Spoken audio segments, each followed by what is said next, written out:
Residents and businesses in Nelson Mandela Bay are being advised to use water sparingly as dam levels there are running critically low. Siphosethu Booi is our reporter who joins us from Gqeberha now. Siphosethu, thank you for making time for us. How are these businesses and residents being affected by these low dam levels? Clement, we spoke to one of the workers at a car wash in Woma location, and he detailed to us that they spent 360 just by filling one of their 1,000-litre tank water a week. And he was speaking to us just how this this drought has impacted their business, saying that they make less money now.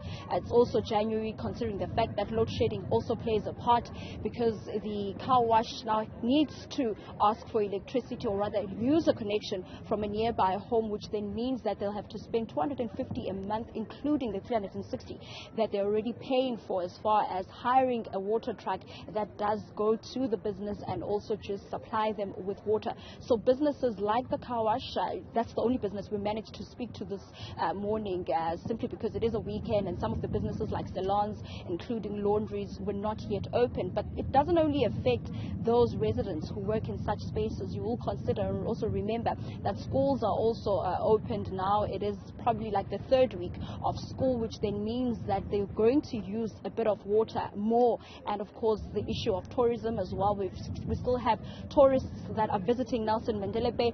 So Councillor Reino Kaiser earlier on also spoke to us about that, because many of the residents use more water than they're supposed to be using. And of course, at the scene currently now at the Galvin Day Stadium, residents are making their way here, including political parties, political leaders, including also religious leaders as well as residents, Clement. And I'm joined now by Verena Williams, who's going to speak to us about the water disruptions that they have been experiencing in the area of Fairview. Verena, once again, thank you very much for your time. Please speak to us about the water disruptions that you in your area of Fairview have been experiencing, and where and then do you guys collect water, as far as making sure that you have water. It is a necessity, obviously, and considering the fact that we are a drought-stricken area. Yes. Thank you for having me. On the loud water shedding in the Fairview area, it's sometimes up to 3 days we are left without water. So it's really not a nice thing, especially when you have a household to run.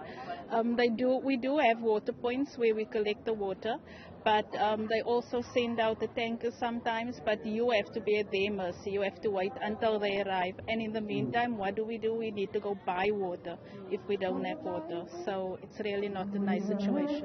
And financially, how has this impacted you and your family? Yes, obviously, because when the tankers don't show up, you need to go to the shop and you need to go buy some water. Up to 400-500 rand a month is what I normally spend for extra water.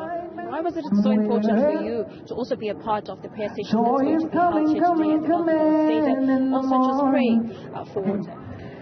Proverbs 3 verse 6 says, acknowledge him in all your ways and he will direct your paths. So we need to come here today and acknowledge God for who he is, and he will direct our path concerning even this drought situation. I believe that if we go in prayer and intercess, he will answer our prayers. That was, of course, Verena Williams. Thank you very much, ma'am, for your time, just talking to us about how her family has been affected by the water shedding and also just the situation of the drought, considering the fact that she spends plus minus 500 to 600 rands a month just by going to the stores and buying water. Now you will consider, Clement, that half of the residents in Nelson Mandela Bay, the Eastern Cape province already is above 43% as far as unemployment is concerned. So you can imagine then what happens to those townships where many of the residents cannot afford to go to the store and actually buy clean water, or rather sparkling water, just for usage. And now this also then means that more plans and implementation plans from the municipality side need to be put in place to make sure that residents also receive water, as far as the water tanks are concerned, distributing water to those townships and areas of Nelson Mandela Bay. Considering the fact that we are a drought-stricken area, residents will also, or rather viewers will also remember that this is the 8th year Nelson Mandela Bay has been in this situation. So hopefully after this prayer session today, a bit of rain will pour down to the reservoirs and dams of Nelson Mandela Bay just to mitigate and push back the situation that is quite severe and serious here in Nelson Mandela Bay. Clement.